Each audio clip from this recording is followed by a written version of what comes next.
ನಮಸ್ಕಾರ ಸ್ನೇಹಿತರೆ. ಸಿಟಿಎಸ್ ನ ವಿವಿಧ ನಮೂನೆಗಳಿರುವಂತದ್ದಾಗಿದೆ.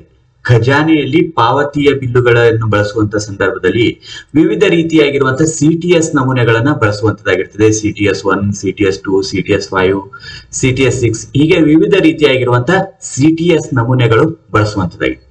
ಈ ಸಿಟಿಎಸ್ ಎಂದರೇನು? ಈ ಸಿಟಿಎಸ್ ನ ವಿವಿಧ ನಮೂನೆಗಳು ಯಾವ ಒಂದು ವೇತನ ಬಿಲ್ಲುಗಳಿಗೆ ಸಂಬಂಧಿಸಿದಂತೆ ಬಳಸಲಾಗುವಂತದ್ದಾಗಿದೆ ಅನ್ನೋ ಒಂದು ಅಂಶಕ್ಕೆ ಸಂಬಂಧಿಸಿದಂತೆ ಈ ವಿಡಿಯೋದಲ್ಲಿ ನೋಡ್ಕೊಂಡು ಬರೋಣ. ಪೂರ್ತಿಯಾಗಿರುವಂತಹ ವಿಡಿಯೋನ ವೀಕ್ಷಿಸಿ ಹಾಗೂ ನಿಮಗೆ ಈ ವಿಡಿಯೋ ಇಷ್ಟ ಆದಲ್ಲಿ ಲೈಕ್ ಮಾಡಿ. ಮೊದಲು ಸಿಟಿಎಸ್ ಎಂದರೇನು ಅಂತ ಹೇಳಿ ನೋಡಿದಾಗ, ಖಜಾನೆಗಳು ಗಣಕೀಕರಣವಾದಾಗ ಗಣಕೀಕರಣ ವ್ಯವಸ್ಥೆಗೆ ಅನುಕೂಲವಾಗುವಂತೆ ಬಿಲ್ಲುಗಳ ನಮೂನೆಗಳನ್ನು ದಿನಾಂಕ 1/1/1994 ಸಂಜೋಡಿಸಿ 4 ಜಾರಿಗೆ ಬರುವಂತೆ ಪರಿಷ್ಕರಿಸಲಾಗಿದೆ. ಈ ನಮೂನೆಗಳನ್ನು ಸಿಟಿಎಸ್ ಅಂದ್ರೆ ಕಂಪ್ಯೂಟರೈಸ್ಡ್ ಟ್ರೆಜರಿ ಸಿಸ್ಟಮ್, ಇಲ್ಲಿ ಸಿಟಿಎಸ್ ನಮೂನೆಗಳು ಎಂದು ಕರೆಯಲಾಗಿರುವಂತದ್ದಾಗಿದೆ. ಹೀಗೆ ಕಂಪ್ಯೂಟರೈಸ್ಡ್ ಟ್ರೆಜರಿ ಸಿಸ್ಟಮ್ ನಮೂನೆಗಳಿಗೆ ಸಿಟಿಎಸ್ ನಮೂನೆಗಳು ಅಂತ ಹೇಳಿ ಕರೆಯುವಂಥದ್ದು ಆಗಿದೆ.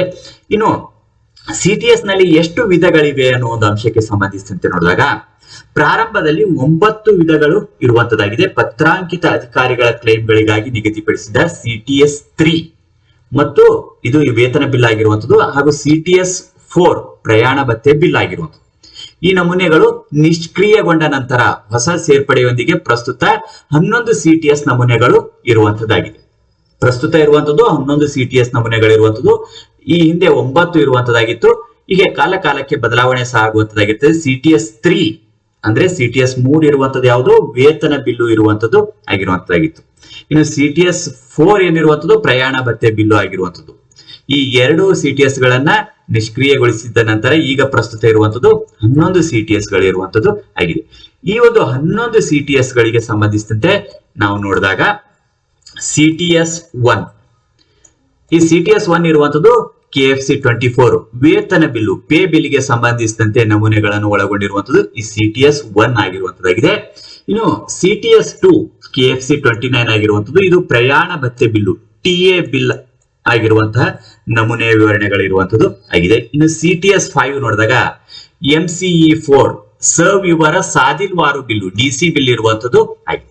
ಇನ್ನು ಸಿಟಿಎಸ್ 6 MCE 2 ಸಂಕ್ಷಿಪ್ತ ಸಾದಿಲ್ವಾರು ಬಿಲ್ಲು AC ಬಿಲ್ ಇರುವಂತದ್ದು ಆಗಿದೆ.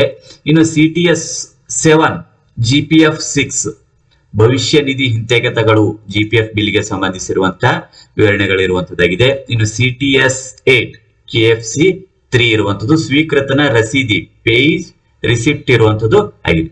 ಇನ್ನು ಸಿಟಿಎಸ್ 9 ಇತರೆ ಬಿಲ್ಲುಗಳು ಅಂದ್ರೆ ಮಿಸ್ಲೇನಿಯಸ್ ಬಿಲ್ಗಳು ಇರುವಂತದ್ದು ಇಲ್ಲಿ ಸಿಟಿಎಸ್ 9 ನಲ್ಲಿ ಇರುವಂತದ್ದಾಗಿದೆ. ಇನ್ನು ಸಿಟಿಎಸ್ 10 KFC 31 ಇರುವಂತದ್ದು ರಾಜಸ್ವ ಮರುಪಾವತಿ ಬಿಲ್ಲು ರೆವಿನ್ಯೂ ರಿಫಂಡ್ ಬಿಲ್ ಇರುವಂತದ್ದು ಆಗಿದೆ. ಇನ್ನು ಸಿಟಿಎಸ್ 12 MCE 3 NDC ಬಿಲ್ ಇರುವಂತದ್ದು, NDC ಬಿಲ್ ಇಲ್ಲಿರುವಂತದ್ದಾಗಿದೆ. ಇನ್ನು ಸಿಟಿಎಸ್ 13 MCE 3 ಅನುದಾನ ಬಿಲ್ಲು ಗ್ರಾಂಟ್ ಇನ್ ಆಡ್ ಬಿಲ್ ಇರುವಂತದ್ದು ಆಗಿದೆ.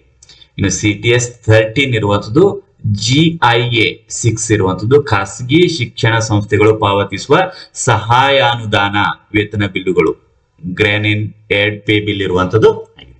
ಈ ರೀತಿ ಸಿಟಿಎಸ್ 1, 2, 5, 6, 7, 8, 9, 10, 12, 13 ಇರುವಂತದ್ದು ಆಗಿದೆ.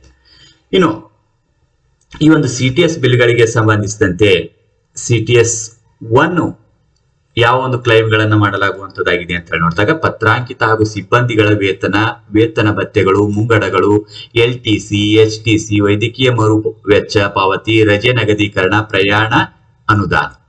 ಈ ಒಂದು ಸಿಟಿಎಸ್ 1 ನಲ್ಲಿ ಪತ್ರಾಂಕಿತ ಹಾಗೂ ಸಿಬ್ಬಂದಿಗಳ ವೇತನ ಎರಡೂ ಸಹ ಈ ಒಂದು ಸಿಟಿಎಸ್ 1 ನಲ್ಲಿ ಇರುವಂತದ್ದಾಗಿದೆ. ವೇತನ ಭತ್ಯೆಗಳು ಮತ್ತು ಮುಂಗಡಗಳು, ಹಬ್ಬದ ಮುಂಗಡ, ಇನ್ನಿತರ ಮುಂಗಡಗಳು ಇರುವಂತದ್ದು, LTC, HTC, ವೈದ್ಯಕೀಯ ಮರು ವೆಚ್ಚ ಪಾವತಿ ಇರುವಂತದ್ದು, ರಜೆ ನಗದೀಕರಣ, ಇವೆಲ್ಲ ಪ್ರಯಾಣ ಅನುದಾನಗಳು ಸಹ ಒಳಗೊಂಡಿರುವಂತದ್ದಾಗಿದೆ. ಇನ್ನು ಸಿಟಿಎಸ್ 2 ನಲ್ಲಿ ಇರುವಂತದ್ದು ಪತ್ರಾಂಕಿತ ಹಾಗೂ ಸಿಬ್ಬಂದಿಗಳ ಪ್ರಯಾಣ ಭತ್ಯೆ. ಇಲ್ಲಿ ಪತ್ರಾಂಕಿತ ಮತ್ತು ಸಿಬ್ಬಂದಿ ಇಬ್ಬರ ಒಂದು ಪ್ರಯಾಣ ಭತ್ಯೆ, ವರ್ಗಾವಣೆ ಸಮಯದಲ್ಲಿ ಸಾಗಾಣಿಕೆ ವೆಚ್ಚ, ಸರ್ಕಾರೇತರ ಅಧಿಕಾರಿಗಳ ಪ್ರಯಾಣ ಭತ್ಯೆಗಳು ಒಳಗೊಂಡಿರುವಂತದ್ದಾಗಿದೆ. ಇನ್ನು ಸಿಟಿಎಸ್ 5 ನೋಡಿದಾಗ ಕಚೇರಿ ನಿರ್ವಹಣೆಗೆ ಬೇಕಾದ ಸಾದಿಲ್ವಾರು ವೆಚ್ಚಗಳನ್ನು ಒಳಗೊಂಡಿರುವಂತದ್ದು ಸಿಟಿಎಸ್ 5 ಆಗಿರುವಂತದ್ದು. ಇನ್ನು ಸಿಟಿಎಸ್ 6 ತುರ್ತು ವೆಚ್ಚಗಳಿಗೆ ಸೆಳೆಯಬೇಕಾದ ಕ್ಲೈಮ್ಗಳನ್ನ ಇಲ್ಲಿ ಒಳಗೊಂಡಿರುವಂತದ್ದಾಗಿದೆ. ಇನ್ನು CTS-7 ಇರುವಂತದ್ದು ಸರ್ಕಾರಿ ನೌಕರರ ಭವಿಷ್ಯ ನಿಧಿ ತಾತ್ಕಾಲಿಕ ಮುಂಗಡ ಅಂಶಿಕ ಅಂತಿಮ ಇತ್ಯಗತಕ್ಕೆ ಸಂಬಂಧಿಸಿದಂತೆ ಇರುವಂತದ್ದಾಗಿದೆ. ಇನ್ನು CTS-8 ಯಾವುದೇ ನಿಗದಿತ ನಮೂನೆಗಳಿಲ್ಲದ ಕ್ಲೈಮ್ಗಳು. ನೆಕ್ಸ್ಟ್ CTS-9 ಇರುವಂತದ್ದು ವೆಚ್ಚಗಳನ್ನು ವರ್ಗೀಕರಿಸಲಾಗದ ಬಿಲ್ಲುಗಳೊಂದಿಗೆ ಲಗತ್ತಿಸಬೇಕಾಗುತ್ತದೆ. ಉದಾಹರಣೆ ವ್ಯಪಗತ ಠೇವಣಿಗಳ ಪಾವತಿ, KFC ನಮೂನೆ 59, ಗುಂಪು ವಿಮೆ ಮರುಪಾವತಿ, ಅನುಬಂಧ ಸಿ ಇತ್ಯಾದಿಗಳು.